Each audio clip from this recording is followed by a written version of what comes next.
I was standing in the doorway of our bedroom when I saw him pack his suitcase with the same mechanical precision he always used.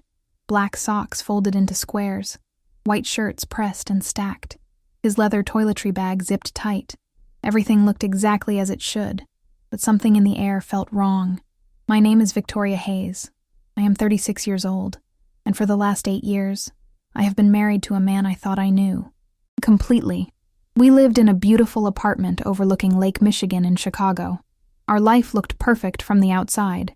Dinner parties with colleagues, weekend brunts at upscale cafes, anniversary trips to places with names I could barely pronounce. But in the last 6 months, something had shifted. He became distant. His answers grew shorter. His phone was always face down on the table. And those business trips, the ones that used to happen once every few months, suddenly became weekly. I told myself I was overthinking, that marriage goes through seasons, that trust is built over years and cannot crumble in weeks. But the night before his latest trip, while he was in the shower, I saw his phone light up on the nightstand. A message, just one line, but it was enough to crack open the door I had been keeping shut. I did not confront him. I did not cry or scream or demand an explanation. I made a different choice. I decided to follow him. Before we begin this story, do not forget to like the video, subscribe to the channel, and tell us in the comments where you are listening to this story from. We will post new stories every day. The morning he left for his trip, I woke up before the alarm. The sky outside our window was still dark, just a faint line of gray beginning to stretch across the horizon. I could hear him moving quietly in the bathroom, the sound of water running, the click of his razor against the porcelain sink. I stayed in bed, eyes half closed, pretending to sleep. I did not want him to see that I was awake. I did not want him to read anything in my face. When he came back into the room, he smelled like cologne and mint toothpaste. He leaned down and kissed my forehead, a gesture so familiar it almost made me doubt everything. Almost. "I will call you when I land," he whispered. I mumbled something that sounded like agreement, and turned over, pulling the blanket higher. I heard him zip his suitcase. I heard the door close softly behind him. I heard his footsteps fade down the hallway, and then I was alone. I sat up immediately. My heart was pounding, not from fear, but from clarity. I had made my decision the night before, and now I was going to follow through. I grabbed my phone and opened the app I had installed 2 days earlier. It was connected to the tracking device I had slipped into the inner pocket of his suitcase while he was asleep. A small, thin disc, no bigger than a quarter, unnoticeable, undetectable. The app showed a blinking dot moving slowly through the city streets. He was heading toward the highway. I watched it for a moment. Then I stood up and began to pack my own bag. I did not pack much. A change of clothes, a toiletry bag, my laptop, my wallet. I dressed in jeans and a black sweater, something comfortable and unremarkable. I tied my hair back into a low ponytail and slipped on a pair of sunglasses even though the sun had not fully risen yet. I looked at myself in the mirror for a long moment. I looked calm, collected, ready. I took a deep breath and left the apartment. The drive to the airport was quiet. I kept the radio off. I needed to think. I needed to prepare myself for whatever I was about to find. The tracking app showed that he had arrived at O'Hare International Airport. I followed the same route, keeping a safe distance, even though I knew he could not see me. My hands gripped the steering wheel tightly. My jaw was set. When I arrived at the airport, I parked in the long-term lot and made my way to the departure terminal. I checked the flight information on my phone. He had booked a ticket to Miami. I had already purchased my own ticket the night before, on the same flight, seated 10 rows behind him. I checked in quickly, moving through security with my head down, my sunglasses still on.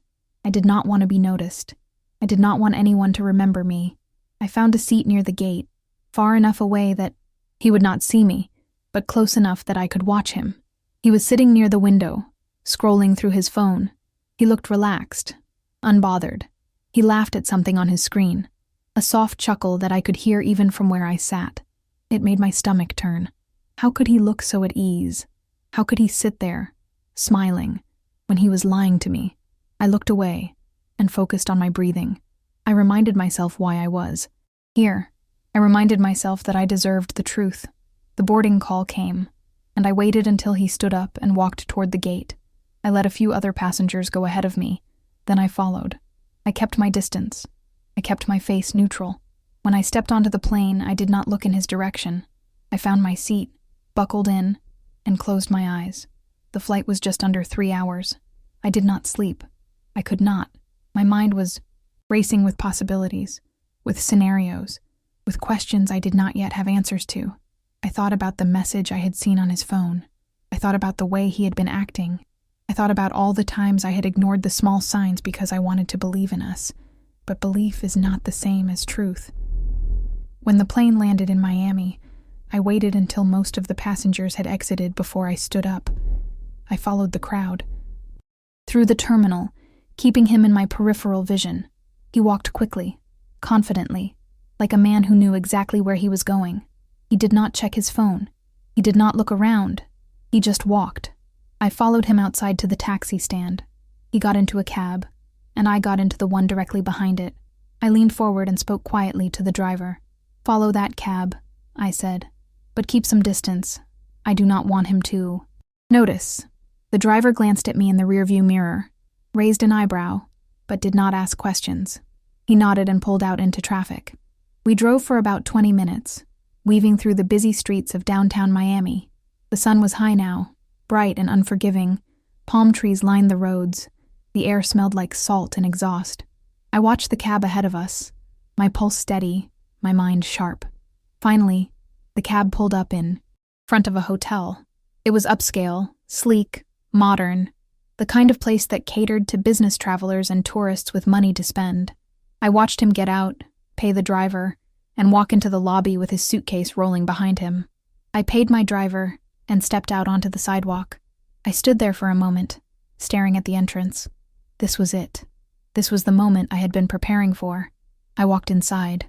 The lobby was bright and spacious, with high ceilings and marble floors. There were people everywhere, guests checking in, bellhops pushing luggage carts, a pianist playing soft jazz in the corner. I scanned the room until I found him. He was standing at the front desk, leaning casually against the counter, smiling at the clerk. I took a deep breath and walked toward him. I did not rush. I did not hesitate. I walked with purpose, my heels clicking softly against the marble. I stopped a few feet behind him and waited. He did not notice me at first. He was too busy chatting with the clerk, making some joke that made her laugh. Then he turned around. The moment he saw me, his face went pale. His mouth opened slightly, but no words came out. His eyes widened, darting around the lobby as if looking for an escape. He took a step back, nearly bumping into the counter. "Victoria," he said, his voice barely above a whisper. "What are you doing here?" I did not answer right away. I just looked at him, really looked at him. I could see the panic in his eyes. I could see the way his hands trembled slightly as he gripped the handle of his suitcase. I could see the realization dawning on him that he had lost control of the situation. And in that moment, I felt nothing but calm. "I think you know exactly why I am here," I said quietly. He opened his mouth to respond, but before he could say anything, a woman appeared beside him. She was younger than me, maybe late 20s, with long blonde hair and a bright smile. She slipped her arm through his and looked at me with confusion. "Hey babe, who is this?" she asked. I looked at her. Then I looked back at him, and I smiled. "I am his wife," I said. The lobby seemed to go quiet. The woman's smile faded. My husband's face turned red. He tried to pull away from her, tried to say something, but I raised my hand and stopped him. "Do not," I said. "Do not say a word. Not here. Not now." I turned and walked toward the elevator. My head held high, my steps steady. I did not look back. I did not need to. I knew he was watching. I knew he was panicking. I knew his carefully constructed lie was crumbling around him, and I knew that this was only the beginning. I stepped into the elevator and pressed the button for the 10th floor. My hands were steady. My breathing was controlled. The doors closed, and I was alone with my reflection in the polished metal walls. I looked at myself and barely recognized the woman staring back. She looked calm, composed, strong, but inside, I was trembling with a mixture of rage and heartbreak that I had been holding back for weeks. The elevator climbed slowly, and I closed my eyes, letting myself remember how we got here, how I got here. It started 8 years ago, in Chicago, at a marketing conference I had attended for work. I was 28 then, ambitious, focused on building my career in advertising. I had just been promoted to senior account manager at a firm downtown, and I was hungry to prove myself. The conference was held at a hotel near Navy Pier, and I remember walking into the reception hall, feeling confident and ready to network. That was where I met him, Daniel Hayes. He was standing by the bar, wearing a charcoal suit that fit him perfectly. His dark hair was styled neatly. His smile was warm and genuine. He was talking to a group of people, and when he laughed, everyone around him seemed to lean in closer. He had that kind of presence, magnetic, charismatic, the kind of person who made you feel like you were the only one in the room when he spoke to you. We started talking that night, and the conversation flowed so easily it felt like we had known each other for years. He told me he worked in finance, managing investment portfolios for high-net-worth clients. He traveled often for work, meeting with clients across the country, building relationships, closing deals. He was driven, successful, and he spoke about his career with a passion that matched my own. We exchanged numbers that night, and within a week, we were having dinner together. Within a month, we were inseparable. Within 6 months, he proposed. I said yes without hesitation. Our wedding was small but beautiful. We got married at a historic chapel near Lincoln Park, surrounded by close friends and family. My mother cried during the ceremony. His father gave a toast about finding true partnership. We honeymooned in Italy, spending 2 weeks exploring Rome, Florence, and the Amalfi Coast. It felt like a fairy tale. For the first few years, everything was good. We both worked hard. We supported each other. When I had a difficult client, he would listen and offer advice. When he had a stressful week, I would cook his favorite meal, and we would spend the evening watching old movies. We talked about having children someday. We talked about buying a house outside the city. We talked about growing old together. But then the trips started. At first, they were occasional, once a month, maybe twice. He would pack his suitcase, kiss me goodbye, and fly to New York or Los Angeles or Boston to meet with clients. I did not question it. It was part of his job. I understood that. I trusted him. But over the last year, the trips became more frequent. Every week, sometimes twice a week. And when he was home, he was distant. He spent more time on his phone. He took calls in the other room. He started working late at the office, coming home after I had already gone to bed. When I asked him about it, he would smile and tell me everything was fine. He would say he was just busy with a big client. He would say it would slow down soon. It never did. I started noticing other things, too. Small things. He stopped asking about my day. He stopped making plans for the weekends. He stopped touching me the way he used to. We still slept in the same bed, but there was a distance between us that felt wider than the few inches of space that separated our bodies. I told myself I was being paranoid. I told myself that marriages go through phases. I told myself that I needed to be patient, that things would get better. But deep down, I knew something was wrong. Then, 2 months ago, I found the first real clue. I was doing laundry, sorting through the pockets of his pants before throwing them in the wash. I found a receipt.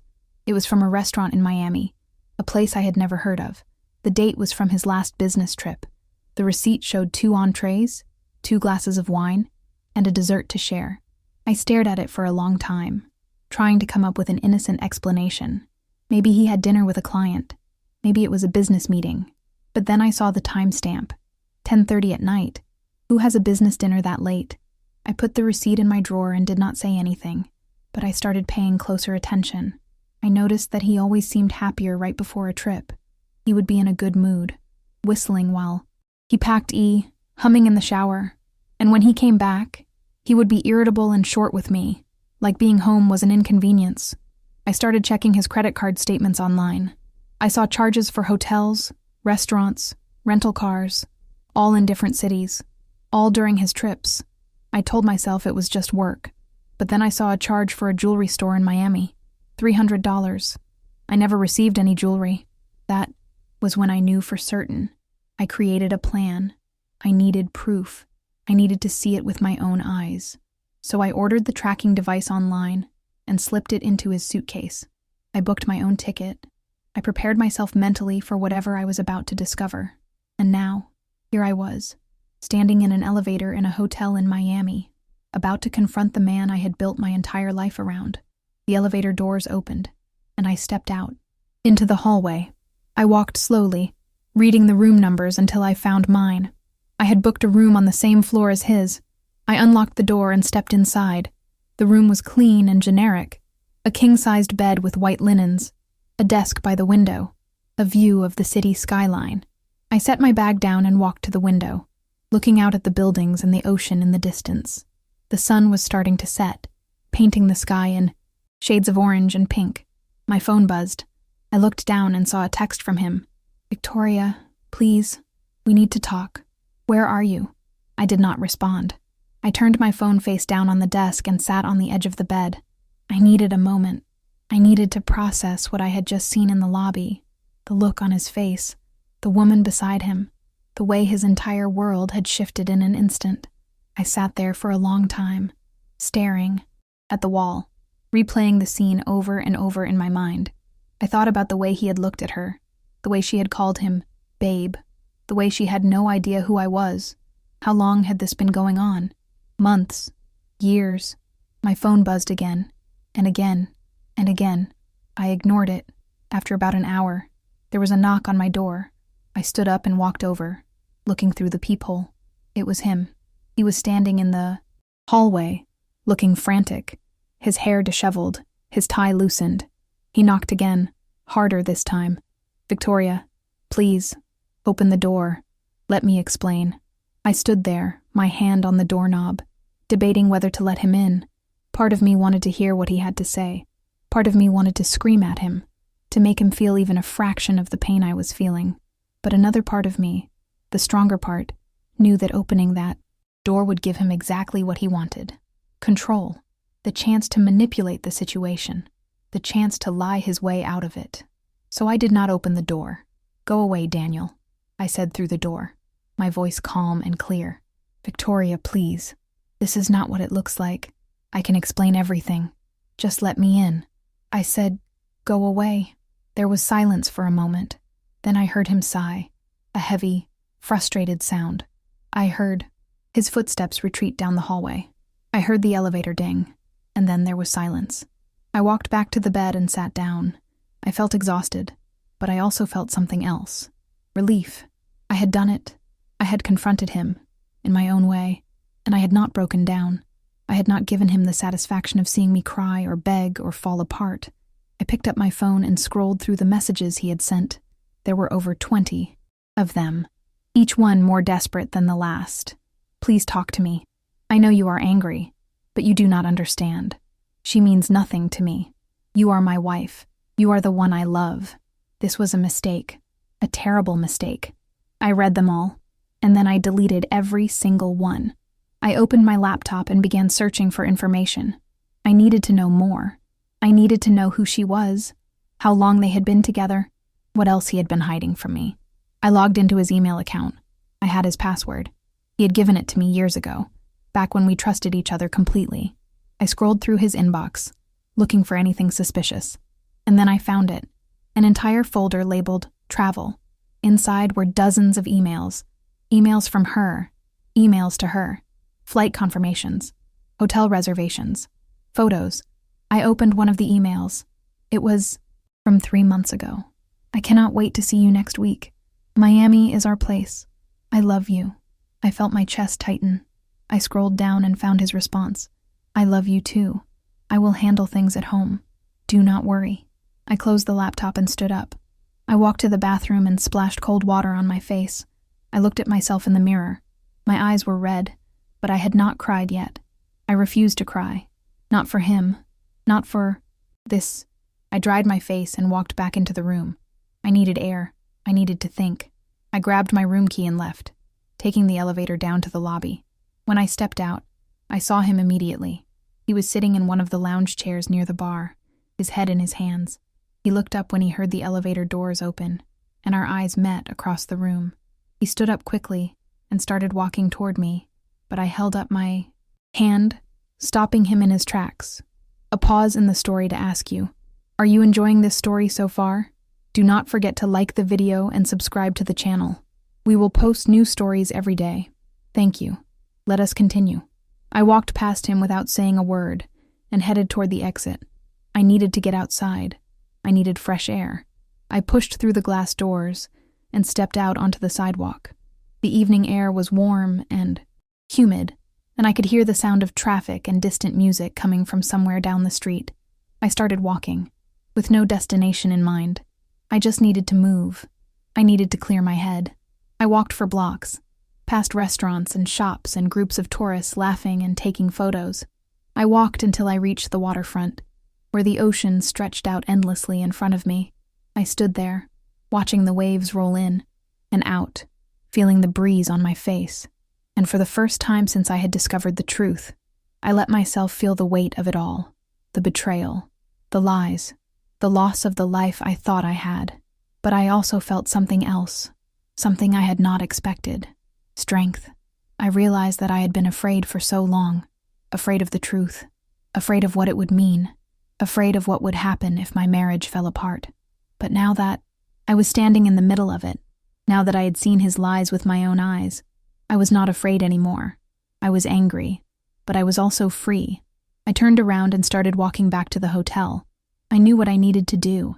I knew what came next, and I knew that I was strong enough to do it. When I returned to the hotel, the lobby was quieter.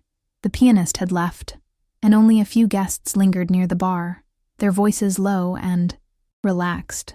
I walked through with my head held high, ignoring the glances from the staff who had witnessed the earlier scene. I took the elevator back to my floor, my mind racing with everything I had uncovered in his emails. I unlocked my room and stepped inside, closing the door firmly behind me. I sat down at the desk and opened my laptop again. I needed to see more. I needed to understand the full scope of his betrayal. I went back into his email and started reading through the messages more carefully this time. The earliest message I could find from her was dated 2 years ago. 2 years. My stomach dropped. This was not some recent mistake. This was not a moment of weakness. This was a deliberate, sustained relationship that he had been hiding from me for a significant portion of our marriage. Her name was Amanda. She worked as a real estate agent in Miami. From what I could piece together from their emails, they had met at a conference, much like how Daniel and I had met. The irony was not lost on me. They had started as friends, then colleagues who stayed in touch, and then something more. The emails were filled with inside jokes, pet names, and plans for their next meeting. They talked about restaurants they wanted to try together, weekend getaways to the Keys, dreams of what their life could be like if circumstances were different, if he were not married. I found photos attached to some of the emails, pictures of them together at the beach, at dinner, in hotel rooms. They looked happy. He looked happy in a way I had not seen in years. That realization hurt more than anything else. In one email from 6 months ago, she had written about feeling frustrated with the situation. She wanted more. She wanted him to leave. Me. She wanted them to be together openly, without hiding. His response had been careful and calculated. He told her he loved her. He told her he wanted the same thing.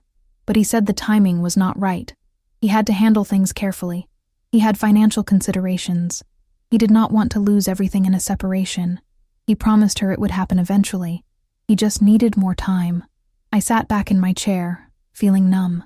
He had been planning this. He had been stringing both of us along, keeping me in the dark while making promises to her. And I had been completely blind to it all. My phone buzzed. Another message from him. Victoria, I am outside your door. Please, just give me 5 minutes. That is all I ask. I stared at the message for a long moment. Part of me wanted to ignore him completely, but another part of me knew that eventually we would have to talk.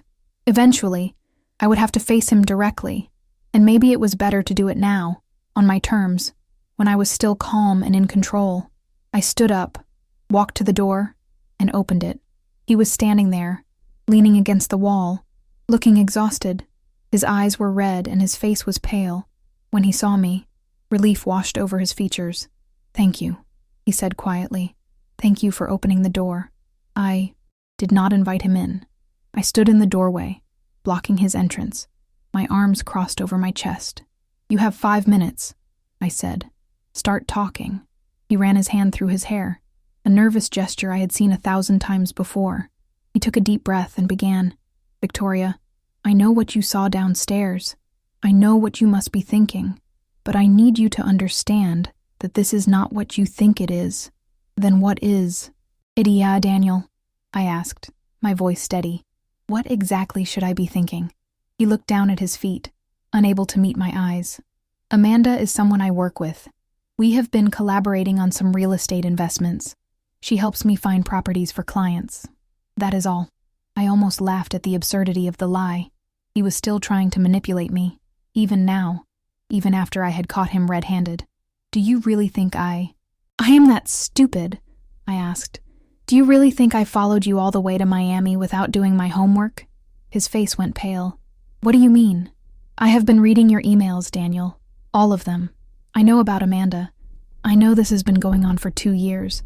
I know about the trips, the hotels, the plans you have been making. I know everything." He looked like he had been punched in the stomach. His mouth opened and closed, but no words came out. He took a step back, his hand gripping the doorframe for support. "You went through my emails?" he finally said, his voice rising slightly. "You invaded my privacy." I stared at him in disbelief. "Your privacy? You are seriously going to stand there and talk to me about privacy after everything you have done?" "Victoria, that is not the point. You had no right to go through my personal accounts, and you had no right to carry on a relationship with another woman while you were married to me," I said, my voice cold.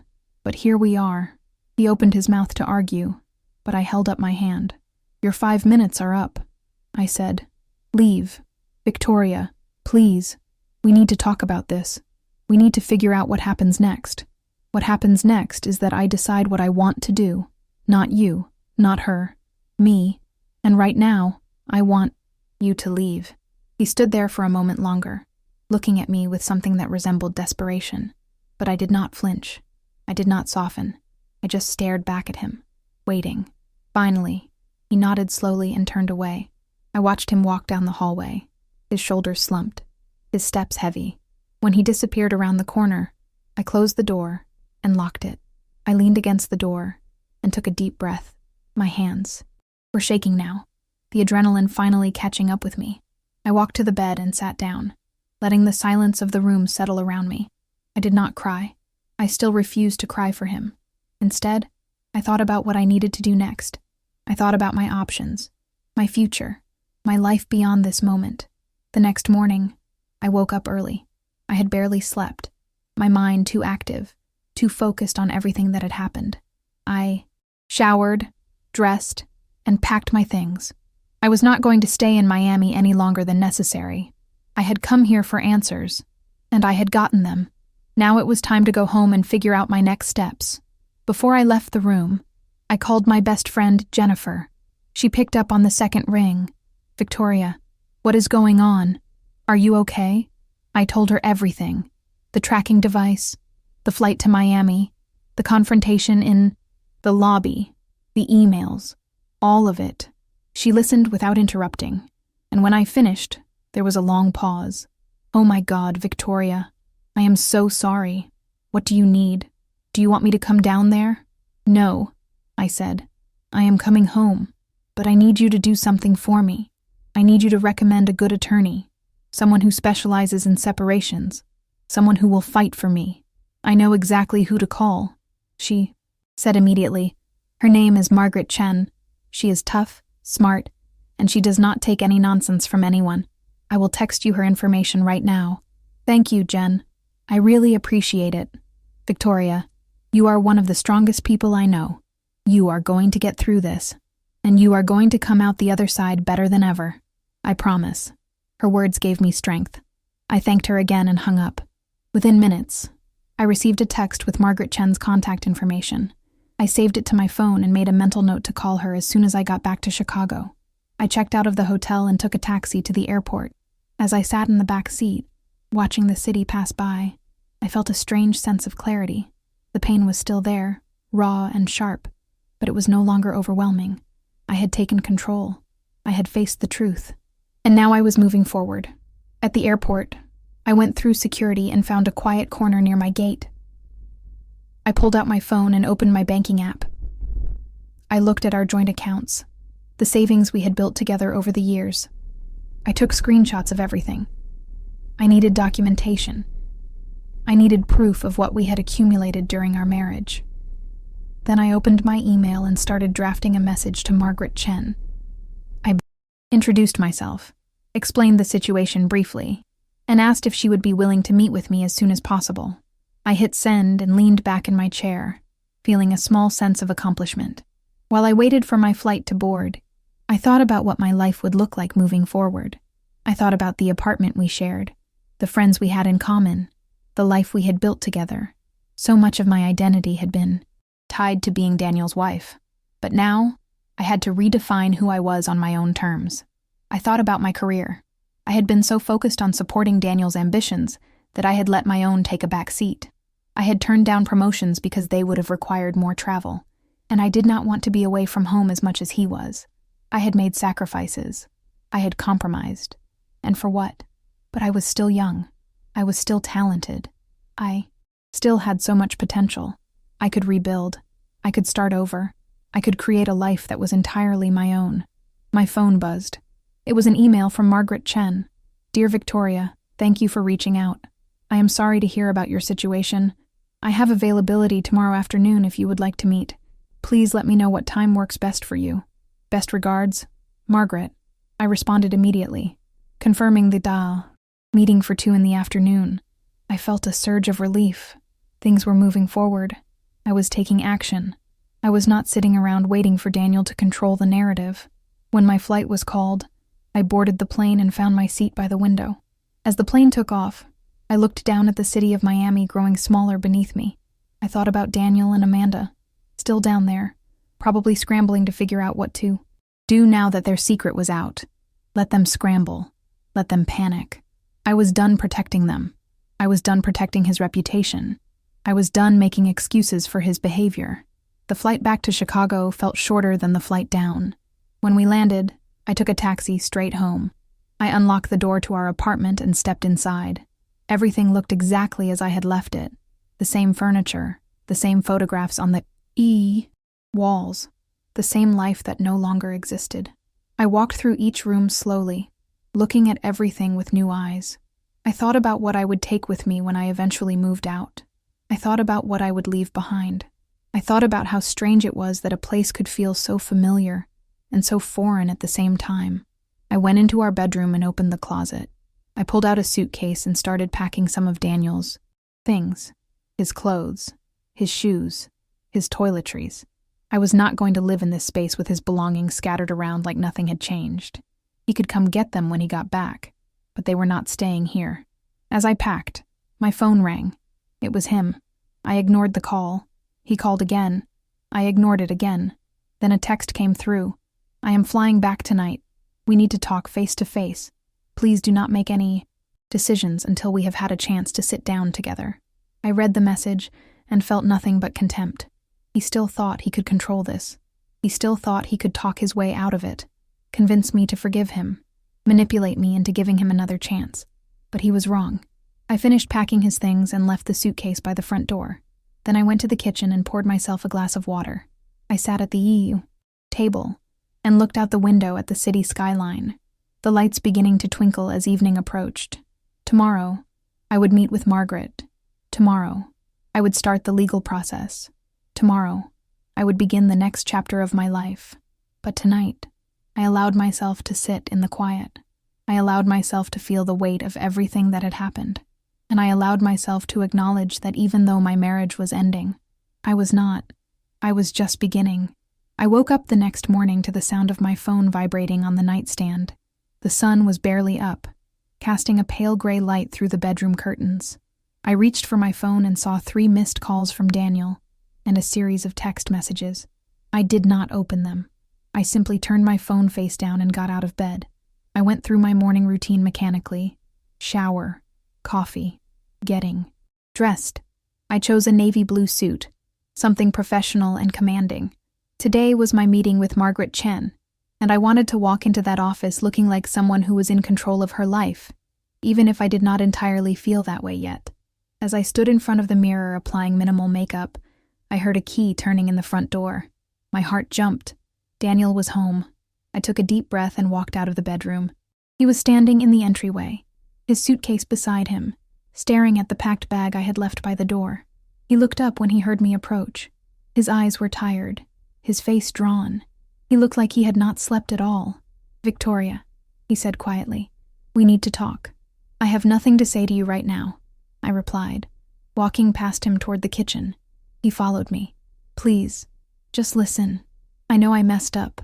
I know I hurt you, but this does not have to be the end of us. We can work through this. We can go to counseling. We can fix this." I poured myself another cup of coffee, taking my time, letting the silence stretch between us. Then I turned to face him. "Fix this," I repeated. "Daniel, you had a relationship with another woman for 2 years. 2 years. You lied to me every single day. You made plans to leave me. You told her you loved her. What exactly do you think can be fixed?" "I made a mistake," he said, his voice breaking slightly. "A terrible mistake. But I love you, Victoria. I have always loved you. What happened with Amanda? It was just something that got out of hand. It did not mean anything. It meant enough for you to keep it going for 2 years, I said. It meant enough for you to spend our money on her. It meant enough for you to lie to my face every single time you walked out that door." He stepped closer, reaching for my hand, but I pulled away. "Do not touch me," I said firmly. He stopped, his hand falling to his side. "Victoria, please, I am begging you. Give me a chance to make this right. I will end things with Amanda completely. I will be transparent about everything. I will do whatever it takes." "You should have thought about that before you betrayed me," I said. "I have a meeting with an attorney this afternoon. I am moving forward with a separation. You need to find somewhere else to stay." His face went pale. "An attorney? Victoria, you cannot be serious. You are not even going to give me a chance to explain. You had your chance to explain in Miami. You chose to lie to me even then. You stood in that hallway and tried to tell me Amanda was just a work colleague. Even when I told you I had read your emails, you still tried to deflect and blame me for invading your privacy. You have shown me exactly who you are, Daniel, and I believe you now." He stood there, looking lost, like a man who had just realized he had gambled everything and lost. "Where am I supposed to go?" "That is not my problem," I said. "You can stay with a friend. You can get a hotel room. You can go stay with Amanda for all I care. But you cannot stay here. This is my home too," he said, a hint of anger creeping into his voice. "You cannot just kick me out." "Watch me," I replied. "My attorney will be in touch with you about the formal arrangements. Until then, I want you out of this apartment. Today." He stared at me for a long moment, and I could see the conflict playing out on his face. Part of him wanted to fight, to argue, to try to regain control of the situation.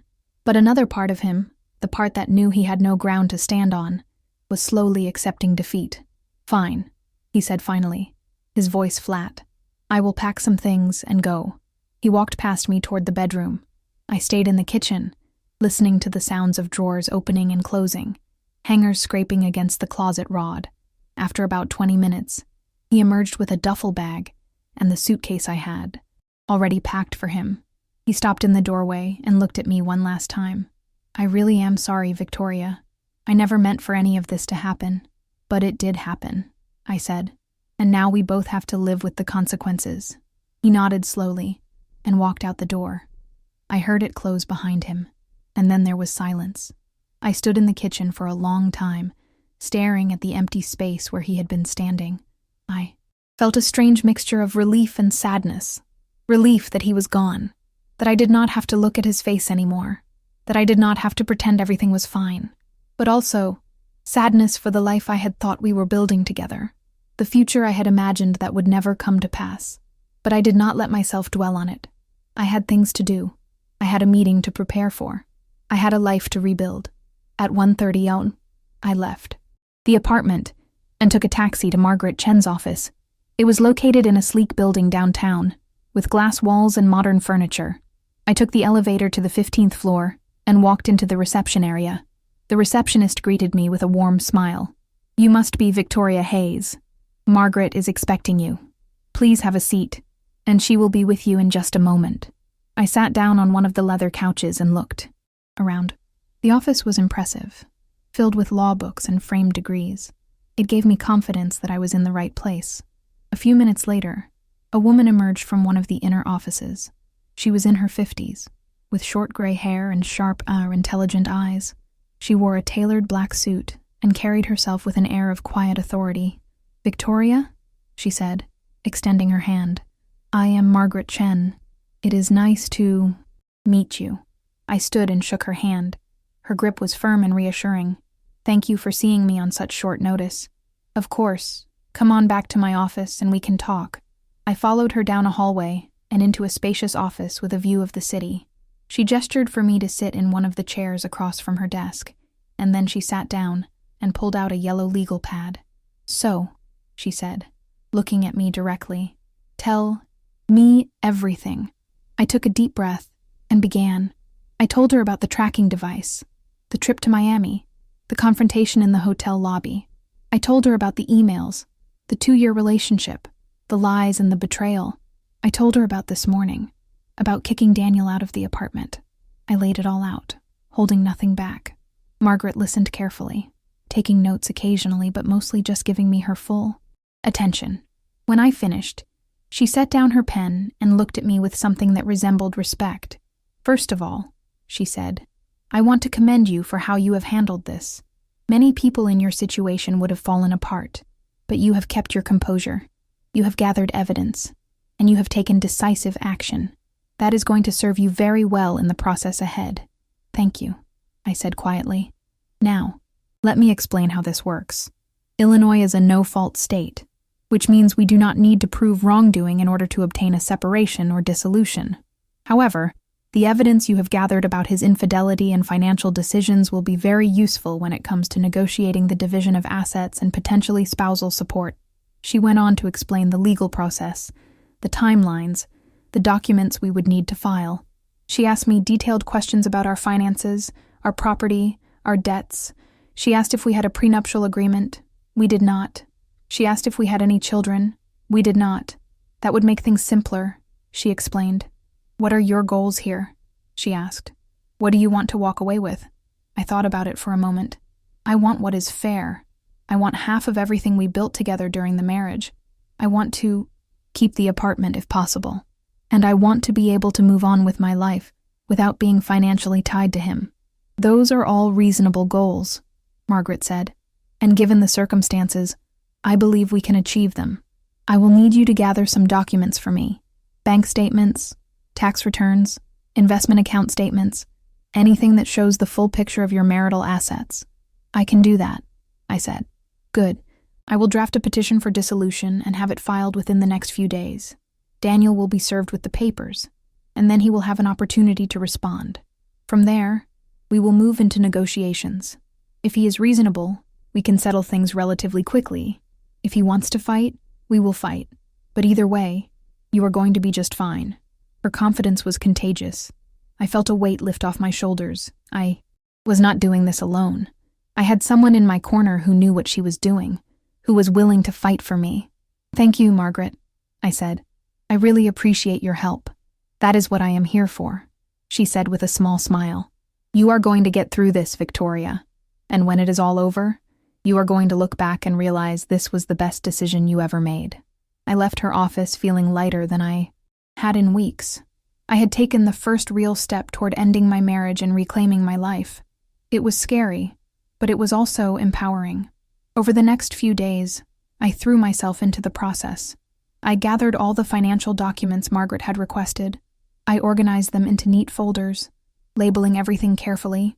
I created spreadsheets tracking our assets, our debts, our monthly expenses. I wanted to be prepared for every question, every challenge. Daniel tried to contact me multiple times. Phone calls, text messages, even showing up at the apartment once, but I did not engage. I told him that all communication needed to go through my attorney, and I stuck to that boundary. Jennifer came over one evening to check on me. She brought takeout and a bottle of wine. and we sat on the couch talking for hours. "How are you really doing?" she asked, looking at me with concern. "I am okay," I said honestly. "I mean, it hurts. Of course it hurts. But I also feel like I am finally seeing things clearly for the first time in a long time. I was so focused on holding our marriage together that I did not realize how unhappy I had become." "You deserve so much better than what he gave you," Jennifer said firmly. "You deserve someone who is loyal, who is honest, who treats you with respect. Daniel was never good enough for you." "I wish I had seen that sooner," I said. "You saw it when you were ready to see it," she replied. "And now you are doing something about it. That takes courage." A few days later, Margaret called to let me know that Daniel had been served with the dissolution papers. He had not responded yet, but she expected to hear from his attorney soon. "How do you think he will react?" I asked. "Honestly, it could go either way," Margaret said. "Some people accept the reality of the situation and try to settle things amicably. Others dig in their heels and make it as difficult as possible. We will just have to wait and see." As it turned out, Daniel chose to make things difficult. His attorney sent a response claiming that I had abandoned the marriage by leaving Miami without talking things through. They argued that I was being unreasonable and refusing to consider reconciliation. They contested my request for the apartment, claiming Daniel had contributed more financially and therefore deserved a larger share of the assets. Margaret called me after receiving the response. "This is exactly what I expected," she said. "He is trying to control the narrative and paint himself as the victim. But we have the evidence. We have the emails, the financial records, everything. He does not have a leg to stand on." "So what do we do now?" I asked. "We respond with the facts. We show that his infidelity and deception are what led to the breakdown of the marriage. We demonstrate that you have every right to dissolve this marriage and receive a fair settlement. And we do not back down." Over the next several weeks, the process unfolded slowly. There were negotiations, counteroffers, confronts, calls with attorneys. It was exhausting and frustrating, but I stayed focused. I reminded myself every day why I was doing this. I reminded myself that I deserved better. Meanwhile, I started making changes in my own life. I reconnected with friends I had neglected during my marriage. I started going to the gym again, taking long walks along the lakefront, rediscovering hobbies I had put aside. I even reached out to my boss and expressed interest in taking on more challenging projects at work. One evening, as I was sitting on my balcony watching the sunset over Lake Michigan, my phone rang. It was Margaret. "I have good news," she said. "Daniel has agreed to a settlement." My heart leaped. "Really?" "Yes. He is willing to split the assets 50-50. You get the apartment, and he will take his investment accounts and retirement funds. No spousal support on either side. It is a clean break." I felt tears prick my eyes, but they were tears of relief, not sadness. "That is exactly what I wanted." "I know," Margaret said warmly. "You did this, Victoria. You stood your ground and you got what you deserved. I will send over the paperwork for you to review, and once you sign, we can finalize everything. Thank you, Margaret, for everything. You are very welcome. You are one of the strongest clients I have ever worked with. I have no doubt you are going to thrive moving forward." When I hung up, I sat there for a long time, letting the reality sink in. It was over.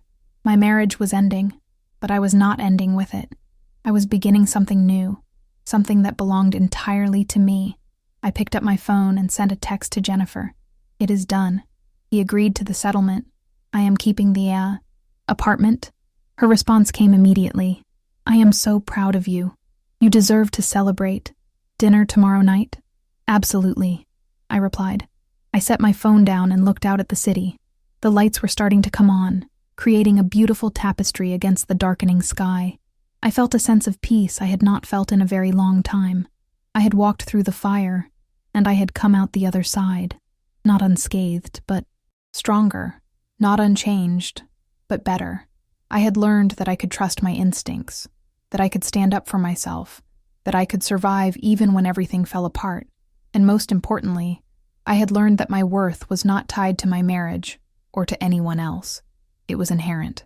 It was mine, and no one could take it away from me. Tomorrow, I would sign the papers. Tomorrow, I would officially close this chapter of my life. But tonight, I allowed myself to simply be, to breathe, to feel grateful for the journey, even the painful parts, because they had led me here, to freedom. A pause in the story to remind you to like the video, subscribe to the channel, and tell us in the comments where you are listening to this story from. We will post new stories every day. Thank you. Let us continue.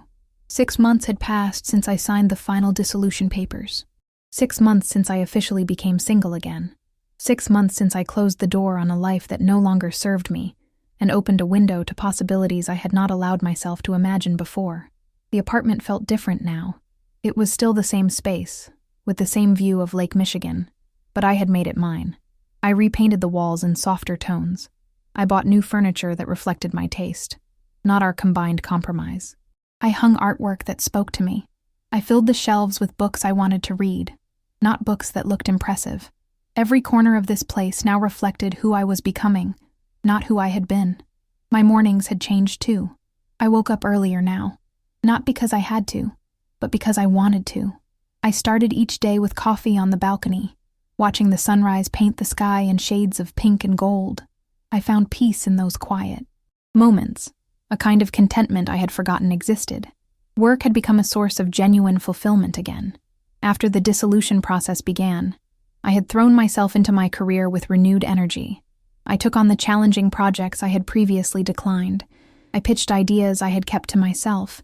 I reminded everyone, including myself, why I had been promoted to senior account manager in the first place. 3 months ago, my boss had called me into her office. I remembered walking in, expecting another project assignment. Instead, she had smiled and told me they were creating a new position, Vice President of Creative Strategy, and they wanted me to fill it. I had been stunned. "Are you serious?" "Completely serious," she had said. "Victoria, you have always been talented, but in the last few months, you have been exceptional. Your work has been sharp, innovative, and you have been leading your team with a confidence I have not seen before. You have earned this." I accepted immediately. The promotion came with a significant raise, a larger office, and the kind of professional recognition I had always wanted but never quite believed I deserved. Now I knew I deserved it. I had fought for my worth in my personal life, and that fight had taught me to demand my worth in every area of my life. The divorce had been finalized 2 months ago. Daniel had moved to Miami permanently, something I learned through a mutual friend. Apparently, he and Amanda were living together now, trying to build the life they had planned in secret. I felt nothing when I heard the news. No anger, no jealousy, no lingering pain, just indifference. He had become a stranger to me, someone I used to know, someone who belonged to a chapter of my life that was now closed. I had kept my promise to myself. I took half of everything we had built together. The apartment was legally mine now, along with my share of our savings and investments. Margaret had been brilliant throughout the entire process, ensuring I received exactly what I was entitled to. When everything was settled, I sent her a gift basket and a heartfelt thank you note. She had replied with a simple message that I kept saved on my phone. "You did the hard part. I just made sure you got what you deserved. Go live your best life." And that was exactly what I was doing. I reconnected with old friends, people I had drifted away from during my marriage. Jennifer and I had dinner at least twice a week now. We laughed more, talked more openly, supported each other in ways I had not realized I needed. She had been dating someone new, a teacher she met at a bookstore, and seeing her happiness reminded me that good relationships did exist. They just required 2 people who were honest, loyal, and willing to show up for each other. I also made new friends. I joined a book club that met monthly at a coffee shop in Lincoln Park. I started taking a pottery class on Wednesday evenings, something I had always wanted to try but never made time for. I signed up for a half marathon and started training with a running group that met every Saturday morning along the lakefront trail. I was building a life that was rich and full, not because I had someone beside me, but because I had finally learned to be enough on my own. My relationship with my family had deepened too. My mother had been devastated when I told her about the divorce. She had always liked Daniel, had always thought we were the perfect couple. But when I explained what had happened, when I showed her the strength I had found in myself, she looked at me with tears in her eyes and said, "I am so proud of the woman you have become." Those words meant more to me than she would ever know. I also started therapy. At first, I was hesitant. I thought I was handling everything well on my own, and I did not want to seem weak or broken. But Jennifer had encouraged me, reminding me that therapy was not about being broken. It was about growth. So I found a therapist named Dr. Sarah Lynn, and I started seeing her every other week. In our sessions, I talked about the betrayal, the grief, the anger I had carried, but I also talked about the patterns I had fallen into during my marriage, the ways I had made myself smaller to accommodate Daniel, the ways I had prioritized his needs over my own, the ways I had lost pieces of myself without even realizing it. Dr. Lynn helped me understand that what happened was not my fault, but that I did have the power to make sure it never happened again. She taught me about boundaries, about self-advocacy, about recognizing my own worth. She helped me see that the end of my marriage was not a failure. It was a redirection. A painful one, but ultimately a necessary one. One afternoon in late September, I was sitting in my office, reviewing a campaign proposal when my assistant knocked on the door. "Victoria, there is someone here to see you. He says he is an old friend." I looked up, curious. Did he give a name? Michael Torres. My heart skipped. Michael Torres. I had not heard that name in years. He had been a colleague at my first job out of college, someone I had worked closely with on several projects. We had gotten along well, had even gone out for drinks a few times with the larger team. He was smart, funny, kind, but then he had taken a job in Boston, and we had lost touch. "Send him in," I said, standing up and smoothing my skirt. A moment later, Michael walked through the door, and I smiled immediately. He looked older, but in a good way. His dark hair had a few streaks of gray at the temples, and he had grown a neat beard. He was wearing a casual suit, and he carried himself with the same easy confidence I remembered. "Victoria Hayes," he said, grinning. "I cannot believe it is really you." "Michael Torres," I replied, walking around my desk to greet him. "What are you doing in Chicago?" "I just moved back," he said. "I took a position as creative director at a firm downtown. I started 2 weeks ago, and today I was walking through the building and saw your name on the directory. I had to come up and see if it was really you." "Well, here I am," I said, spreading my arms. "Still in advertising, still in Chicago, and apparently doing very well for yourself," he said, glancing around my office. "Vice President of Creative Strategy. That is impressive." "Thank you," I said, feeling genuinely proud. "It has been a good year, a challenging one, but good." We talked for a few minutes, catching up on the basics. He told me about his time in Boston, the projects he had worked on, his decision to move back to Chicago to be closer to his family. I told him about my career progression, my recent promotion, the campaigns I was most proud of. Then he asked, "Are you still married? I remember you were engaged the last time we talked."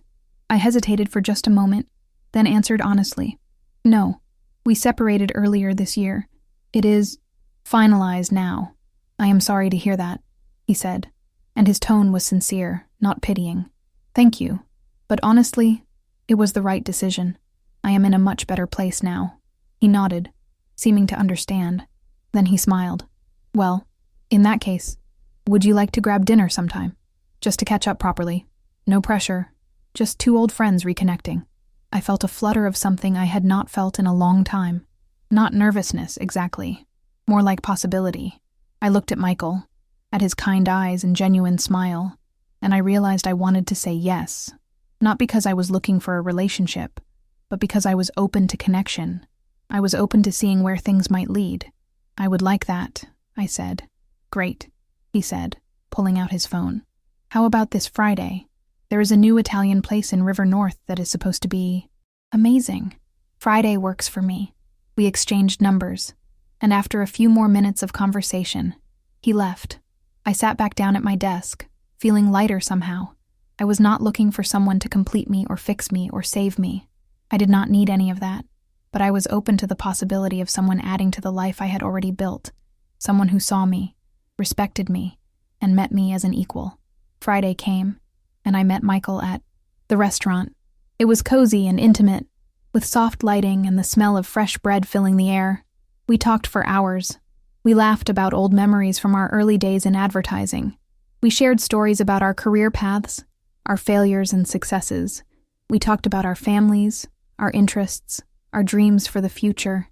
At no point did I feel like I had to be anything other than myself. I did not have to perform or pretend or make myself smaller. I was just Victoria, and that was enough. When dinner ended, Michael walked me to my car. "I had a really great time tonight," he said. "Me too," I replied honestly. "Can we do this again?" "I would like that." He smiled, and there was something warm and genuine in his expression that made me feel hopeful. Not desperate or needy, but hopeful, open, ready. Over the next few months, Michael and I continued to see each other. We went to museums and concerts. We tried new restaurants and explored different neighborhoods. We went for long walks along the lakefront and spent Sunday mornings at farmers' markets. It was easy and comfortable, but it was also exciting and new. He met Jennifer, and she approved immediately. "He is good for you," she said after our first double date. "He respects you. He listens to you. He makes you laugh. That is what you deserve." Michael did not rush me. He did not pressure me. He understood that I had been through something significant, and he gave me space to move at my own pace. When I was ready to tell him about Daniel and the divorce, he listened without judgment. He told me he admired my strength, my courage, my ability to rebuild. "You could have stayed," he said. "You could have accepted the lies and tried to make it work. But you did not. You chose yourself. That takes real strength." His words meant more to me than he probably realized.